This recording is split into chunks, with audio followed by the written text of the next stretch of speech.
Hi, I'm Cheryl Kagan, very proud to be the senator for Gaithersburg and Rockville. One of the really cool things about my job is the number and the variety of really interesting people I get to know. So welcome to this week's edition of Kibbitzing with Kagan, brief conversations with people I find fascinating. And the fascinating person I'm hosting this week is Gersh Kuntzman with Streetsblog, New York City, and so much more than that. Gersh, thank you so much for taking time to chat. It's great to be here. Thank you. So we are going to have a wide-ranging conversation, but let's start with the fact that you grew up in the Bronx. You went to the prestigious Brown University, not as cool as Vassar, but pretty good. And you became a journalist. You worked at so many prestigious places, the New York Post, okay, maybe not the New York Post prestigious, Newsweek, the Brooklyn paper, the New York Daily News, and elsewhere. So let's talk about your childhood and your early interest in journalism. Well, it's funny you mentioned all the places I've worked as if it's not really a badge of honor. It means I got fired a lot. No, you do change jobs a lot in journalism. Well, my childhood was normal by all standards. It was very suburban. I've lived in New York City now for 35 years, pretty much continuously since graduating from college. So that's really the core of my journalistic experience. I mean, like many journalists, I fell into journalism because ultimately it was easy for me because I was a very fast writer, but also like you mentioned at the top of the program, it allows me to meet all these interesting people and actually like kind of get to know something. It's like getting to study different disciplines while getting paid for it. One day in the old days, before I was a transportation journalist, I would be covering a Broadway show one day and then like a shooting in the Bronx the next day. And you got to learn a lot about the city very quickly. Sure. We're going to get to Streetsblog, but you have gotten a lot of awards for your journalism. So, columnist of the year, editor, spot reporter, feature reporter. Which one was the most meaningful to you? Well, I ran the Brooklyn paper, which is ostensibly like we have 5 boroughs here in New York City. Brooklyn is the second most important borough. It's the most populous borough. So I ran a paper that actually covered a 2.2 million person city, really, even though it's kind of a second city to Manhattan. Right. And during that time, and it was a community paper, but it was a good one. And I won editor of the year, we won newspaper of the year, and I won columnist of the year all in the same year. We sort of call that a Kuntzman slam now because Nice. nobody ever done it all in one year. So that meant a lot, actually. I really, was very proud of that because it was a good paper and we did a lot of good work. And I have to say, Senator, one of the most tragic things about newspapers is just how they're are shrinking around the country. I mean, We are totally getting to that. I mean, okay, so you've experienced that, and that's one of the things I'm really sad about. Absolutely. But before we head to some topics like that, you won the Good Guy of the Year from the New York Press Association 1997 and 1998. Tell me about that award. Well, so there was a period of time where I was the good guy because, like, if anybody ever called me, I would give them information about whatever I was working on. Because so I just got a reputation of being he's the good guy. Like if you ever need something, you need to bounce something off a reporter. He's not going to steal the story. He's just going to give you advice. And I used to always write, little letters to people who I thought did a good job on a story. Nobody writes letters anymore. Occasionally I get emails. Most Right. of them are hate mails, by the way, as you probably experienced that as well. But I used to write letters, and I was a good guy. Nice, nice. I love that. So, who was your earliest journalistic inspiration? What inspired you to sort of head down this path? Well, I'll tell you, I hadn't thought about this in a long time, but there was a reporter in New York City back then when local news really was good named Chauncey Howell. Now, Okay. none of your readers would know this, but he was, although some of your listeners would know, And viewers, we're on and Apple viewers, Podcasts and exactly. on Yeah. YouTube. Well, Yes. but there used to be a guy in your area named Steve Ducey. Now, this is long before he became, A I think Fox he's guy. like a big right-wing Yeah. ideologue now, but back then he was just a feature guy. And he's funny. Yeah, and Chauncey Howell was the New York equivalent of that. He was just do the quirky stories. So like I said about my career, like one day he'd be up in the Bronx doing something at the zoo, and then the next day he'd be in Coney Island doing the polar bear plunge, etc.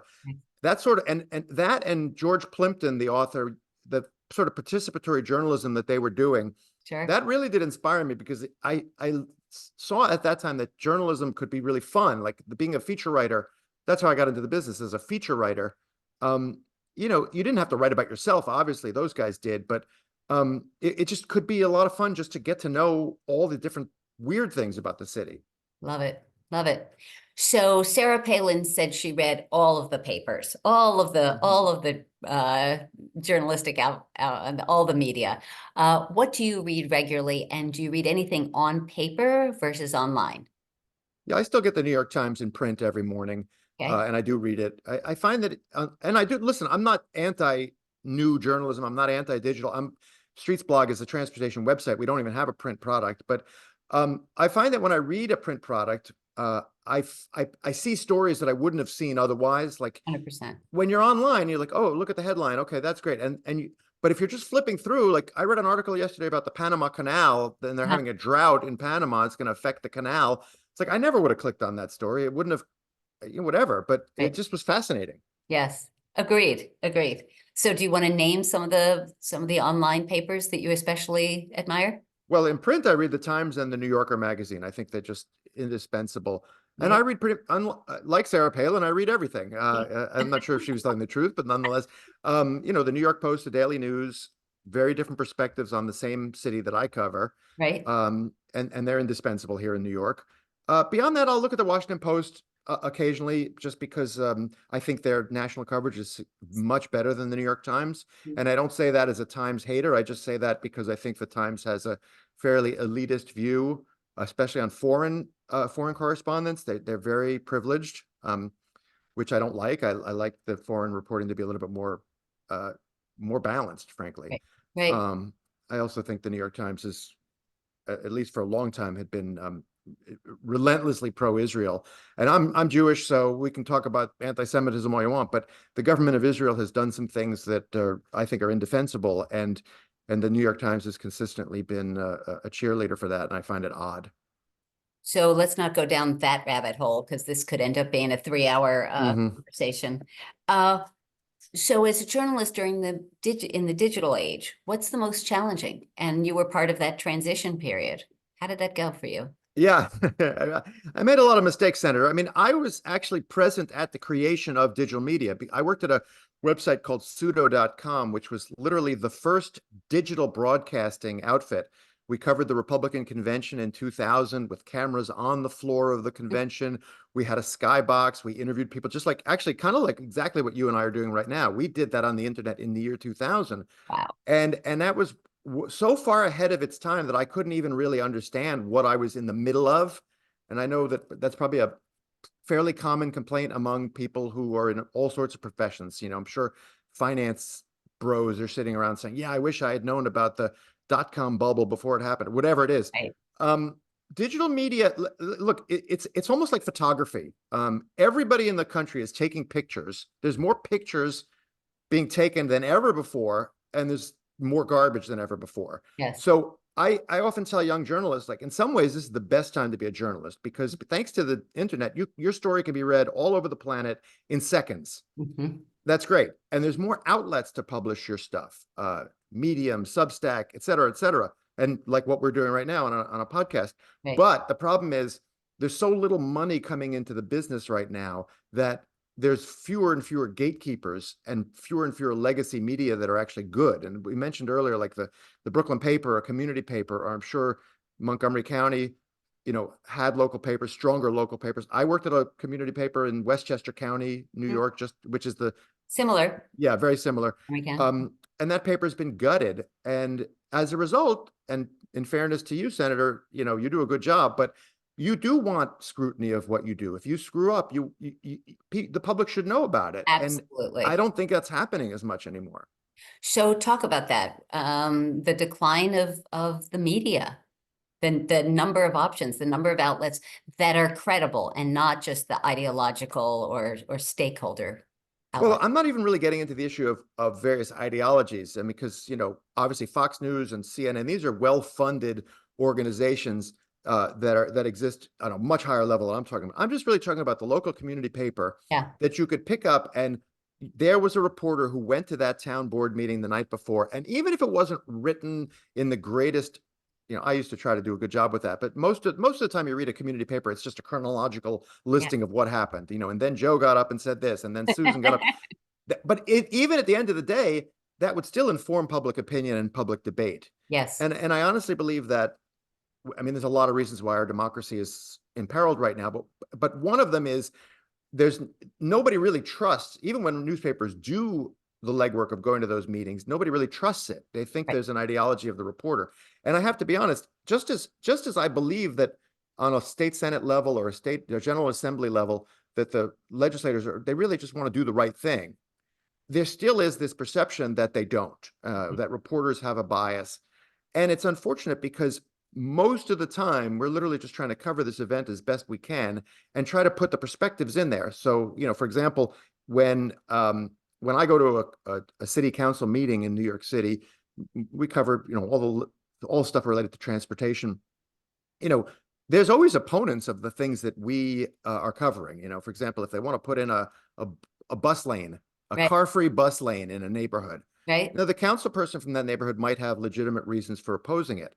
But and we cover that obviously, but when people like just say crazy stuff, that is not connected to any reality, it's very hard to cover that credibly because you have to make a decision like, this is incredible. And when we talk about a little bit about when we get to what we talked about in the Senate a couple of days, we'll talk a little bit about that specifically. Okay. So talk about the allegations, accusations of fake news. What's the answer? How can that be addressed, or can it? It really can't. And I'll give you a perfect example. We're seeing at the community board level, which is even smaller than the council level, we have kind of advisory bodies. We hear that charge thrown a lot, fake news. Yes. For example, and the best example is I did a story. I don't know if you did this during the pandemic, but in New York City, we created what we call open streets, which were car-free streets, that would allow people to get out, meet their neighbors. But restaurants move tables to the middle of the streets. And and there are some parts of the city where it was incredibly successful for a number of reasons. Drivers didn't really need the street. It was kind of a redundant street, et cetera. But so I did a story at that time where I took the crash numbers from the same period a year earlier and just documented, hey, if you get cars off of these streets, there are demonstrably fewer crashes. Now, it's obviously makes a lot of sense. You take cars out of the mix, there's going to be fewer crashes. Well, that story, which was literally just the numbers, was held up by opponents of open streets as fake news. Oh my God. Now, look, there is an ideological component to all news stories. The reason I did that story is because I knew the result was going to be there's fewer crashes when there's fewer cars. Not that I wouldn't have done the story otherwise. If there had been more crashes, I would have been like, what? How did that happen? Let's figure that out. But if you're an opponent of something, in this day and age, there's really no way to get that person to at least be objective about it. And that, I think, is the greatest challenge to our democracy right now. Not that we have difference of opinion. I think difference of opinion are great. Sure. But the way in which the debate plays out is challenging right now. Well, I think the obvious next thing we have to talk about then is social media, because that's part of how this all gets out there. And I don't trust you, and you're a liar, and fake news and all that. When do you think social media is helpful versus harmful to journalism and to getting facts out to the community? Well, it's very helpful in terms of just getting your stories out there. So you hit publish on a story and then you tweet it out. And we got 50,000 followers on Streetsblog, so that means 50,000 people potentially could see that story and then retweet it. Yes. And that's good. The challenge is it's impossible to have a real reasoned debate on Twitter or even on Facebook. I mean, because we all go to our polls. And that's fine. Look, if you want to have a discussion from the gut, that's what the bar stool used to be for. You'd sit there and you talk to your neighbor and say, no, that's crazy. That's not true. There were fewer crashes. That's not happening anymore in the bar stool. It's not happening on the stoop anymore. Chair or And the issue becomes, well, why isn't social media more like just talking to your neighbor? It's because it's so anonymous. First of all, many people don't even use their real name on social media. And it allows for a level of anger that you simply wouldn't have talking face to face with someone. So that's a problem. The good side of it is, though, there's the ability to take in a lot more information without having to even leave the comfort of your home. All of that. I don't know what the solution is. Do you have a magic wand solution to any of this? Well, I do think that, no, I don't have a solution, because you saw what happened in Congress the other day with, Facebook under fire Yeah. for the way in which Yes. teens, and look, there's a real issue there, but I would remind your viewers and your listeners, every generation has said that the youth are imperiled by something. It Mhm. was rock and roll, it was radio, it was TV, it was drugs, it was this. The youth are always imperiled. I understand that. The tools of their imperilment are much wider spread in every successive age, I think. So yeah, we do have to address that. Do I have a solution? No, because social media is ostensibly its own animal. I mean, it has basically destroyed the media industry because of the revenue streams have changed, Mhm. and as a result, it's metastasizing in some ways. What But a I don't have an answer. I'm not a cancer doctor. yeah. That's a brilliant way of describing it. Let's pivot to how we met. So I last year, 2023, I heard an NPR story with this guy from New York, Gersh Kuntzman, who was working about on license plates. And I had already been on a tear with our motor vehicle administrator on the defaced or degraded license plates. And I had been sending her pictures. So I was fascinated. I tracked you down, and that's how we connected. So talk about license plates and why they matter. Well, okay, so just like Maryland, we have a camera enforcement system here in New York City, in New York State. If you're going 11 miles an hour above a speed limit and you pass a speed camera, you're going to get a ticket. If you go through a red light at one of the very few intersections that has a red light camera, you're going to get a ticket. Now, the ticket is sent to whomever the plate is registered to. So there's two problems there. One is, in New York, we have a lot of people who scratch off part of their plate, maybe turn an E into an F or an 8 into a 3. I mean, it's very widespread. And I will tell you this, Senator, and I'll tell your viewers, including Senator Folden, if he's watching, the vast majority, we'll get to him later, the vast majority of defaced, covered, or obscured plates that I encountered in a year-long process in New York City were committed by law enforcement officials, whether they're cops, firefighters, or court officers, or people who work in the district attorney's office. It was phenomenal What? how the highest percentage, because they know they can get away with it, because no cop is going to write another cop a ticket for a defaced plate. Oh, And I will remind you, Senator, 51% of New York City cops live outside of the 5 boroughs of New York City, which is its own problem. They're driving a lot. right, So, but right. to And making backtrack a for a point. second, So hold on, yeah. before we backtrack, I just want to amplify a little bit. So you can't send a speed camera ticket, you can't send a red light camera ticket, but you also can't do the easy pass tolls. You can't catch the hit and run driver. You can't help with an amber alert or a silver alert for a child who's been abducted or a senior citizen, maybe with dementia. There are so many Yeah. aspects to this. It really is a public safety issue. Well, that was the thing that I think gets lost a lot, because people who oppose speed cameras consider it a money grab, for example. Now, it's no more of a money grab than a cop pulling you over for a ticket. It's just more efficient because you don't need an officer to do it. Right. So But let's then, also talk before we move on. You brought me this gift, which I don't know if it's going to show up. Um, there we go. And phony plates are easy to buy. There we go. yeah. And if this goes through a speed camera or a red light camera, what happens to the citation? Well, so that was a souvenir plate I bought at a souvenir stop a block away. Um, it gets read by the camera, but there's nowhere to send the ticket. Well, The they would know it's me in this case, Yeah, obviously. obviously, yeah, appearances, and this is, but the thing is, so it doesn't get issued. Now, the problem with that is that people can be driving around. Now, the good news about these plates is they're so obviously fake that if a police officer were to pull you over, you'd get a ticket for that. As well it should. The main issue now, though, in New York is still just people who scratch off part of their plate, because the cameras or cover their plate with one of those obscuring covers that you've identified. Obviously, the issue with that is simply, it's not just, oh, we don't get the revenue. Nobody really cares about the revenue. The New York City Department of Transportation would be happy if not a single person got a speed ticket, because it would mean that people were driving the speed limit.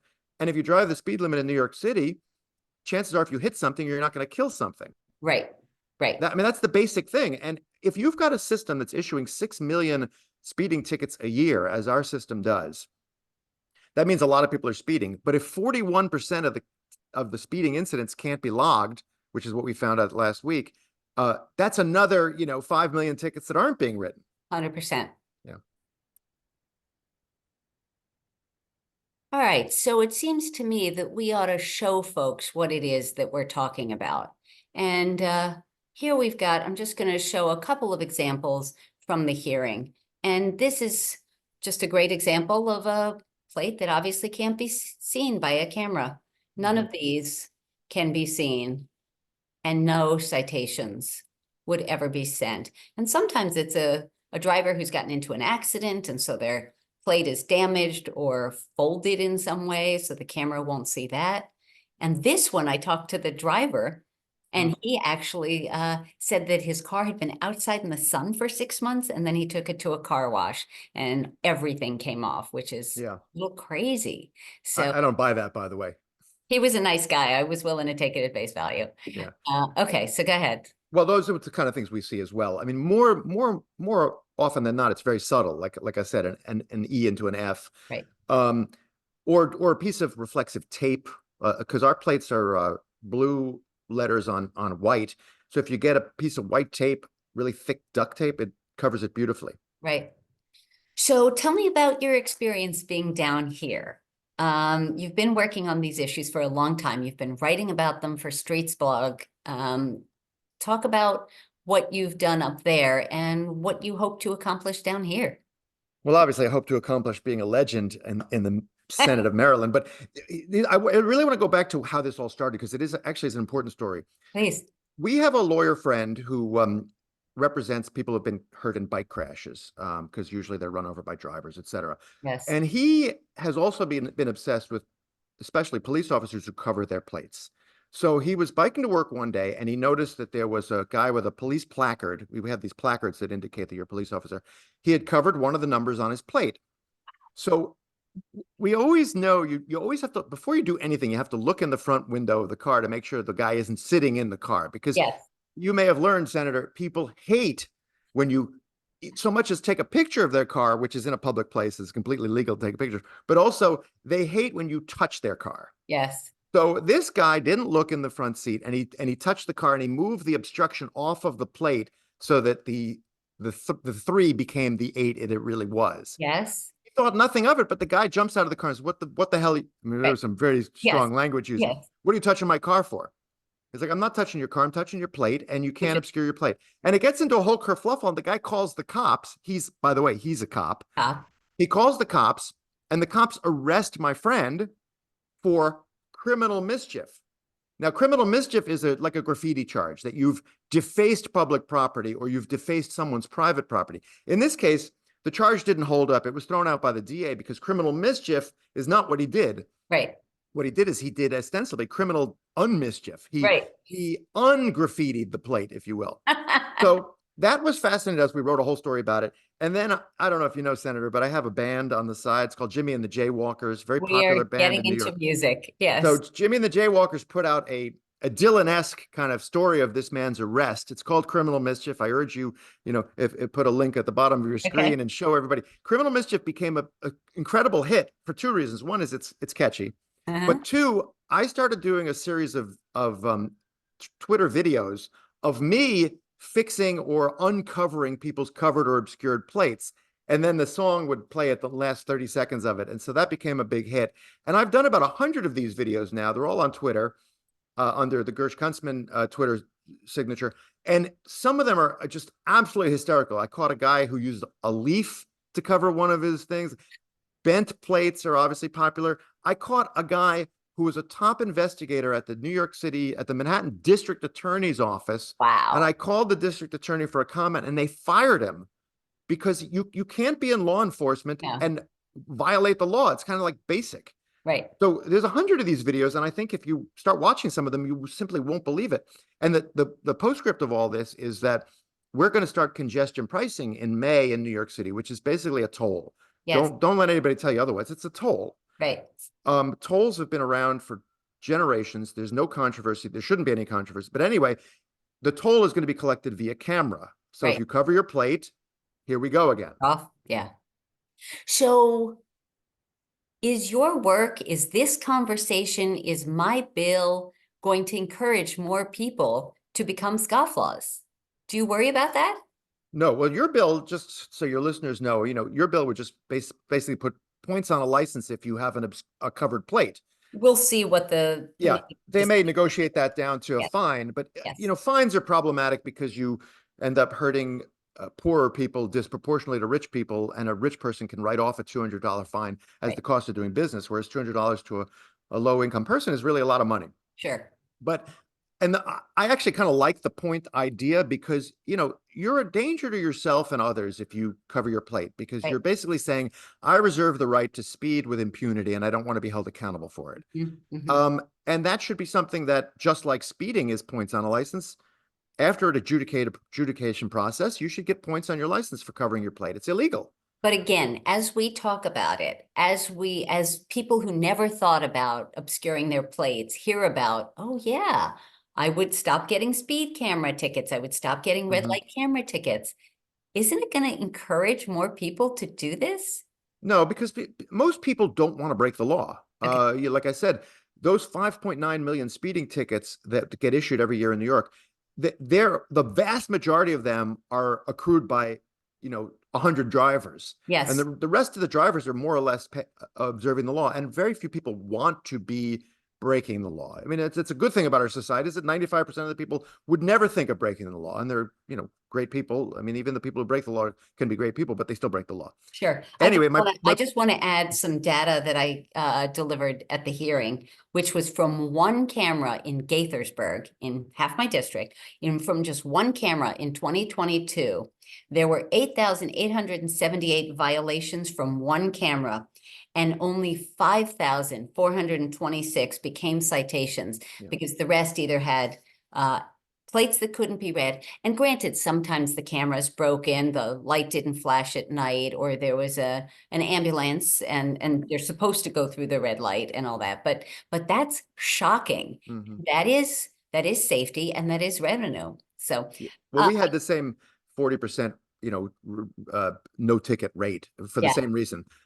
But I wanted to caution you, though, again, though, a lot of people in your own Senate were concerned, well, these tickets are just a money grab. Right. And I really want to push back on that, because nobody gets a ticket unless he's driving 11 or more miles an hour over the speed limit. And so in that's not a Maryland, money it's grab. 12, actually. You get 11, you get 11 free. 12. Okay, so 12 in your state. Yeah. So you're going really fast, Yeah. on a residential street, for example, and it's not a money grab. In fact, we don't really want your money. Right. We want you to go slow so you don't hit my dog or my kid. Right. Or me. Not in that order. Right. So we're going to pivot in a minute, but I do want to let you speak for a bit about what it was like to be in Annapolis, to come down from New York City to testify as an expert on these issues. Were you heard? Were you respected? Did you feel like you had an impact? What was your observation? Well, my first observation is that I was a big fan of Chicken Ruth's Deli. I mean, that place is legendary, and I regret not ordering the Senator Kagan shake, although it's not chocolatey enough. Yes. Not chocolatey enough. I would say this. First of all, I was actually very I know a lot of the New York State legislators, and I would say the same for them, as I'll tell you. I thought that your colleagues and you were trying to do the right thing. A lot of them asked very good questions. I thought the chairman of the judicial committee that we were before was super smart and may be governor one day, frankly. But so that was good. And I did feel like I was heard. It was a great process. I would say that, and since we're going to talk about the hearing itself, there was obviously some bitterness from Senator Folden about two things. Now, I guess he's a police officer in his full-time job, and that's great. And I think it's probably politically wise for the police unions and police organization to get people in elected office, because that they can throw their weight around a little bit more. But most important was perspective.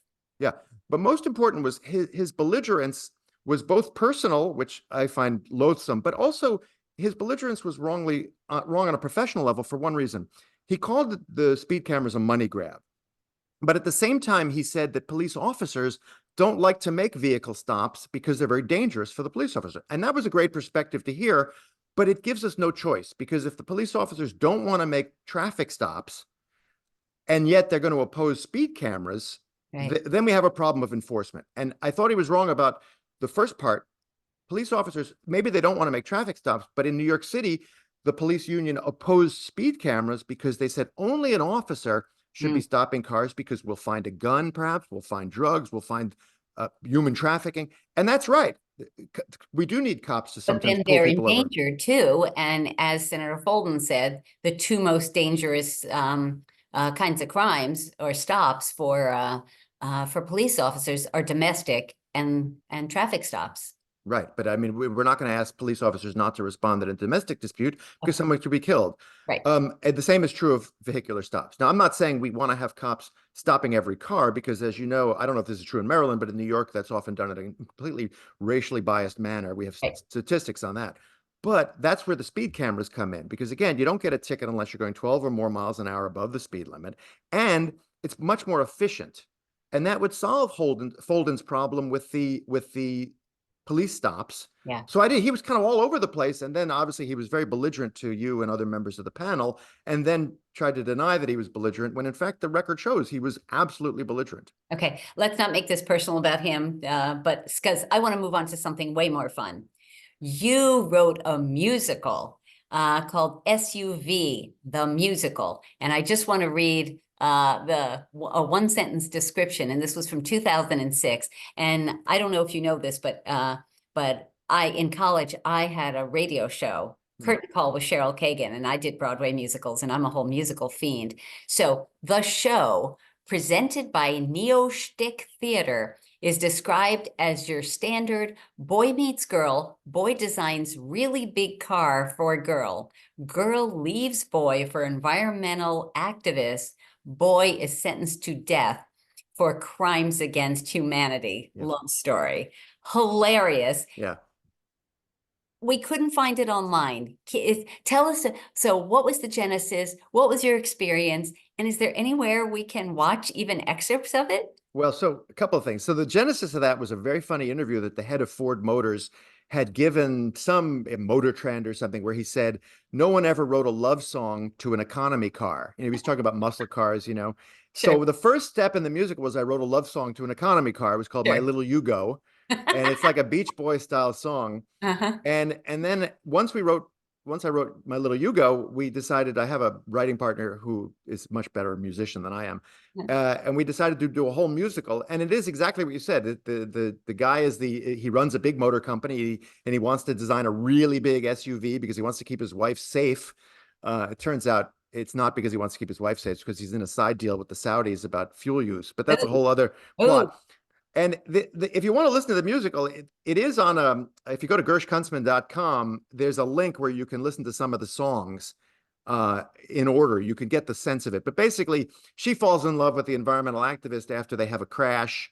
And the environmental activist realizes, with the help of a crash test dummy who's played by me, the activist realizes that the SUV designer is in the cahoots with the Saudis, and it all comes to a head at a climactic courtroom scene, and it's hilarious. I love everything about this. So first off, what was that experience like? And do you have a germ of a new idea? Do you think you'd ever want to do it again? And I did do it again. I wrote a musical about the Park Slope Food Co-op called Murder at the Food Co-op. And it's very much based on Murder on the Orient Express, in that, I don't want to spoil this if you haven't seen the movie, but everybody did it. It was a whodunit where everybody committed the crime. Okay. And that was a bit of a send-up of liberal orthodoxy, which is sort of funny because I know that there's now an Apple TV show in the works about making fun of NPR. That we were way ahead of our time on that as well. My new show, I'll share with your listeners, is called The Earl. It's about the invention of the sandwich. But there's a lot more to it than what you've obviously been heard in history. There were actually two rival earls who were both trying to invent the sandwich at the same time. And people don't know that. No. And obviously the Earl of Sandwich was the one we credit in history, but he did not invent the sandwich. So it's a musical about that. Okay, amazing. Well, I didn't know about the murder one. Our research did not reveal that, but so fun. That's great. Anything else that you want to talk about before we start to wrap up and do our Fast Five? Look, it's a pleasure, and I would like to come down to Annapolis more. I love that town. Great town. It is. And keep fighting the good fight. Thank you. You're sweet. So, Gersh Kuntzman, Fast Five. 5 quick questions, 5 quick answers to let our viewers know more about you. Question number 1 was, other than anything you've written, what's your favorite Broadway musical? And you can say more than one if you need to. No, I got to say it's Cabaret. Cabaret is just such a great historic, and it's good. The history is there, it's real, and the music is great. I love Cabaret. Question 2, what's a technological gadget that you hate? The TV. I watch very little TV, but I don't hate it. I mean, its place in history is obviously assured. Sure. I hate screens in cars. Okay. I think there should be no screens in cars. That's a good one. That's a good one. Question number 3, give us the inside scoop. What's the best deli in New York? Oh my God. Well, it depends on what you're looking for. Obviously, we have so many different types. If you want just the best corned beef, I go to Katz's. I know it's very popular. There's usually a long line, but great stuff. But we have so many ethnic delis. You know, there's a Pakistani deli called Kalustian's on the east side and about 28th Street. That's great for, they make this mujadara sandwich. It's amazing. So like in every neighborhood, there's a great deli. Neat. Question number 4. Tell us either your favorite columnist or podcast that people should check out.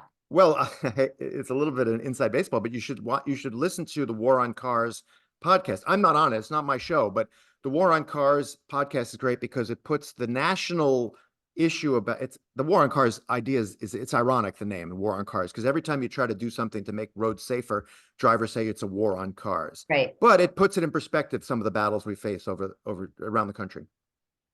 Right. Question number 5, the question I ask all of my guests. Gersh Kuntzman, Streetsblog, NYC. What is your hidden secret superpower? What's a skill or talent you have, something you're really good at that most folks can't do? Well, I will say this, it's a little bit egotistical, but I find that I'm able to diffuse conflict really well. My girlfriend calls me Boutros Gersh because I have this ability to. Okay, hold on. You have to explain the reference to Boutros Ghali and who that was. What, for the young kids out there, he was the general secretary of the UN for a handful of United years Nations. when I was a kid. Yeah. When I was a kid, I was old when he was. But anyway, yeah, I'm a pretty aggressive guy, obviously, and I certainly have. But I feel like if Senator Folden and I were in the room together, I would talk to him and we'd be like, "Oh, you're a good guy. Yeah, you're a good guy too." Yeah. And we don't have to yell at each other. Right. It comes in handy, like, you know, if we got kicked out of a hotel once because there was a misunderstanding, and I was like, "Look, I totally get where you're coming from, but we can't be on the street." So, and it all worked out. Okay. Well, Gersh Kuntzman, thank you. You are just a delight, and I am so glad that NPR did a story with you, and that I reached out, that you responded, and that we were able to kibitz today. Best of luck with all you do. Thank you.